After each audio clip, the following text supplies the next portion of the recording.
herself. I'd hope to share a better update, but I will not be returning to play this season. I spent hours in the gym every day with the singular goal of getting back out there. Disappointed isn't a big enough word to describe how I'm feeling. I want to thank everyone who has had my back through all this uncertainty. This has been incredibly frustrating, but even in the bad, there is good. And the way the fans continue to show up for me and for the Fever brought me so much joy and important perspective. I'm so proud of how this team has only gotten stronger through adversity this year. Now it's time to close out the season and claim our spot. The WNBA just got hit with a harsh dose of reality, and it spelled life without Caitlin Clark. Ratings are crashing faster than the league's reputation, and ticket prices are in free fall. The entire system that's been thriving off her star power is suddenly looking shaky. It's not just a dip, it's a collapse, and every team outside of the Indiana Fever can feel the walls closing in. So it's official. The most heartbreaking news for Indiana Fever fans that could come of the season, but Caitlin Clark will not be returning to the 2025 WNBA season. She took the liberty of posting it herself because there were many people asking to hear from Caitlin Clark, to hear how she felt about the entire situation, because a lot of people felt like it was the front office that was kind of making all. One Caitlin Clark season-ending injury announcement later, and that historic growth slogan the league kept bragging about feels like a bad joke written on a napkin at 3 a.m. The excitement, the buzz, the national spotlight, all of it just evaporated overnight. WNBA owners aren't just nervous now, they are officially in full panic mode. The norm for the WNBA is being largely ignored by the media, largely ignored by sports media, not considered a real professional league, to the point where people didn't even know it existed until CC22. That's just a fact. You can't believe how many times I have people come in the chat and say, I didn't even know that there was a professional women's basketball league until Caitlin. Yeah. If you're enjoying this breakdown, make sure you hit subscribe. The Queen is officially out for the season, and the reaction behind the scenes is chaos. After months of vague reports, cryptic medical updates, and zero clear answers, Clark finally said what the league feared most: I will not be returning to play this season.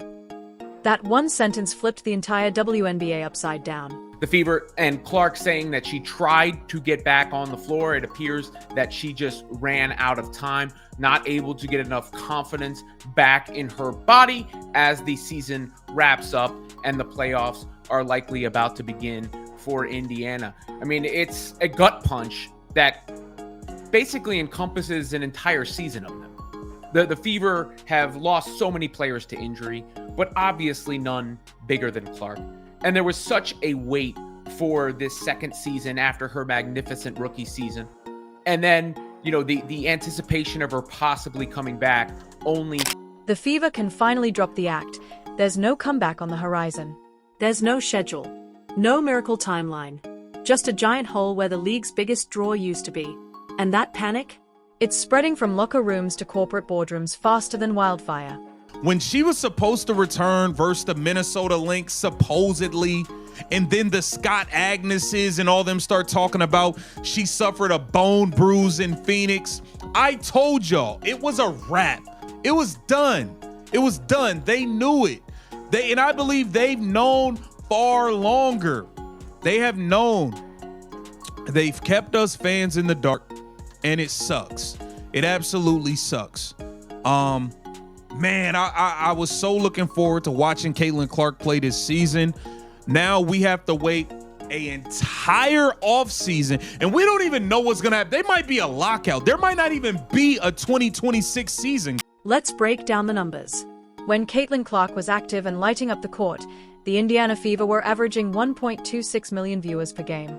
The moment she went down with that groin injury on July 15th, national TV broadcasts dropped to 847,000 viewers, a brutal 53% dive. And that was before the official injury announcement. Now that fans know she's done for the season, the league's facing what can only be called a ratings apocalypse. This has been a huge disaster as far as public perception for the WNBA. An entirely new group of people started tuning in to this league for one player and one player only. In fact, so many new people tuned into this league, the viewership for the Caitlin Clark games largely surpassed anything else going on in the WNBA. I would argue that the amount of Caitlin Clark fans are at least 3x the amount of WNBA. Without Clark, the WNBA doesn't feel like a league. It feels like a recovery group trying to figure out where all the fans went. They tried to prove they could stand on their own during her absence, and it flopped. Games on NBA TV sank 40% in viewership. Non-Clark matchups? Averaging 549,000, nearly 40% less than what she alone brings. The gap between Clark games and everything else is staggering. This isn't just about losing a player, it's the crumbling of an entire marketing foundation. Team, because she knows just how much she means to everybody that buys those tickets. I mean, I would say at least like 90 to maybe not 95, but like 90% of the people in arenas were there to see Caitlin Clark, which of course they became fans of the Fever afterwards, but you know, Caitlin Clark is the draw. And then here's this one where she's actually in her street clothes, and yeah, these are, you know, pretty heartfelt photos, her in the huddle with her teammates. But I gotta say, this was quite a year. I mean, there came a certain point where people, including myself, were just like, what is actually going on? I think that it's time. It was definitely time to tell. Commissioner Kathy Engelbert can call her the most popular athlete in America all day, but that title cuts both ways. When your league depends on one person's health, every bruise becomes a business crisis. Clark didn't just boost the WNBA, she became its heartbeat.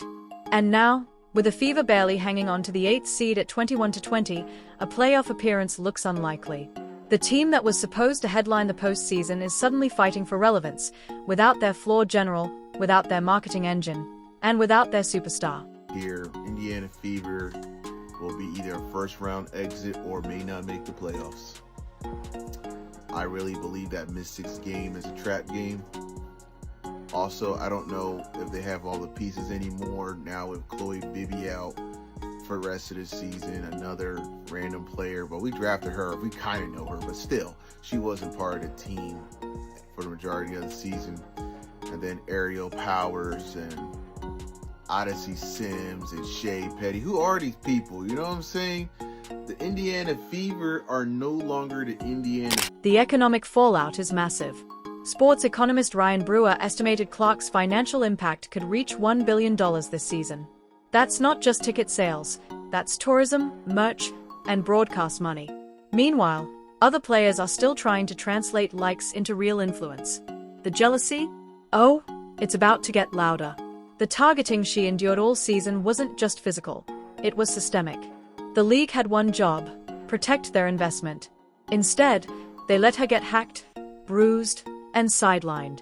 Now, they are paying the price with empty arenas and cancelled broadcasts. The WNBA ratings' worst nightmare just came true because it was just announced that Caitlin Clark will be out for the rest of the season. She's only played 13 games this season, and her most recent injury, which happened back in July, was a groin injury. The craziest part about all of this has been the reporting around her injury. The team has never given her a timetable for return, and literally up until today, the team had been reporting that she was still trying to get back on the court this season. The Fever only have 3 regular season games left in the season before playoffs. Some fans were even speculating that they've just been stringing fans along the whole time because they know that ratings and attendance would drop once they announce that she's out, which is also so ironic that they announced it the day that football season starts. Let's be honest, the WNBA tried to cook up new drama while Clark was out, but nobody cared.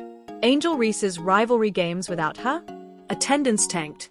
The Chicago Sky went from drawing 20,000 fans to barely 6,000. When Clark was injured before their June matchup, ticket prices fell from $86 to $25 in just 2 days. And it wasn't just Chicago. The Mystics moved a game to Baltimore expecting a Clark crowd, and when she couldn't play, ticket prices crashed from $41 to $14. That's not bad luck. That's a collapse in demand. Even with ESPN projecting a 97.4% playoff chance for the Fever, the math means nothing without their best player and biggest attraction. This season has been a complete train wreck. This season's been a complete disaster. We got the GOAT, who only played 13 games, missed basically the whole season. DeWanna Bonner scammed us. Natasha Howard basically scammed us. Stephanie White's a liar. Amber Cox is a liar. Kelly Krauskopf's a liar. Now we have to go a whole offseason with the front office we don't trust, we don't believe in, we can't believe anything they say, and we don't know what's really going to happen with Caitlin Clark's health. The psychological blow is just as severe. Fans who spent months buying merch, booking travel, and planning watch parties are now saying the quiet part out loud. If she's out, I'm out. Those new viewers Clark brought in from her college days? They are leaving just as fast. Sponsors who bet on her brand are quietly backing off, and TV networks that built entire schedules around Fever games are staring down a nightmare, a postseason without Caitlin Clark. Because let's be real, casual fans don't care about Liberty versus Lynx. They cared about Clark versus everyone. Caitlin Clark was hurt after that Liberty game. That's when they should have said, we need to wait this out until the All-Star break. But instead, they worried about their ticket sales, TV ratings, and all this stuff. So they actually had Caitlin Clark come back a couple weeks earlier than expected, and I think that's the real reason why she's out. They mismanaged this entire season. I don't respect the GM. I don't respect the president anymore. I really don't respect the coach. They all lied on false pretense. That's all they did. They kept lying and kept stringing Caitlin Clark like a carrot on a string. And all these fans kept going to the games hoping that she'll come. This ripple effect goes way beyond basketball. ESPN and ABC, who already watched their ratings drop 55% during Clark's last absence, are now bracing for another collapse, this time during the playoffs.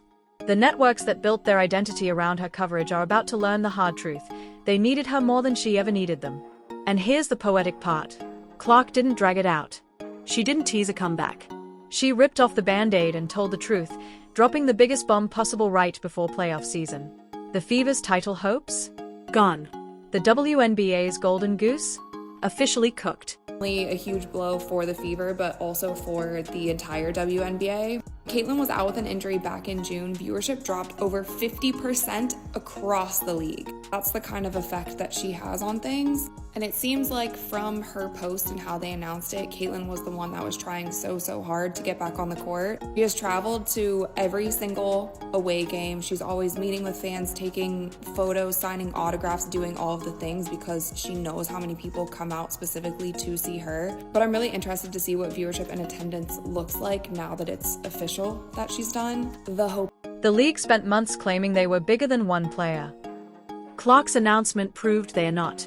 Without her, the WNBA snaps right back to its pre-Clark reality, a niche league struggling to fill mid-sized arenas and hold a TV audience. And here's the kicker. This was completely preventable. If the league had managed her minutes, shielded her from unnecessary contact, and focused on longevity instead of cash grabs, she might still be playing. Instead, they let the game, and their rivals, wear her down. It's a masterclass in how to destroy your own golden goose. This has been a full circle moment for the WNBA. With all the chatter of Kathy Engelbert saying, oh, if one player gets injured, well, you have it. That one player got injured. And now you have it. There's no conversation around the league.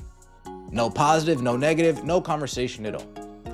The only media talking about the WNBA are the content creators, are the YouTubers, are people with podcasts, people with their own shows, etc., etc. But you go on to ESPN, nobody's talking about the W. You go on to Fox Sports, nobody's talking about the W. The WNBA has managed to turn off a fan base that would have elevated this league. Fans are checking out. Sponsors are rethinking. Networks are scrambling.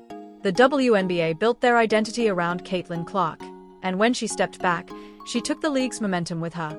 They wanted to prove they were more than one player, but Clark's exit just exposed how fragile it all really was. The Queen made her move, and now the league has to live with the consequences. Spoiler alert, the road to the playoffs is about to get very quiet. I've got a couple of things. I've got my dude, Jason Whitlock, saying he's done. He's out. We've got Colin Cowherd saying, you know what? Guess what I didn't talk about on my show this year? The WNBA. Guess why? He just come out and said it yesterday. Because Caitlin Clark was not playing. That's why. He said, I led my show, my biggest, largest national sports radio show in the country. I led my show with Caitlin Clark 6 times last year. I mean, you don't lead a show with anybody. This might be the most devastating thing Caitlin Clark could have done to the WNBA, and somehow, it's her most powerful move yet. Sometimes walking away is the statement. The panic is real, the ratings drop is coming, and Clark gets to sit back and watch the fallout. When you build your league around one player, you better make sure she's healthy and happy. The WNBA failed on both counts. And now, they're about to learn what life without their golden goose really looks like. Spoiler alert, it's not pretty.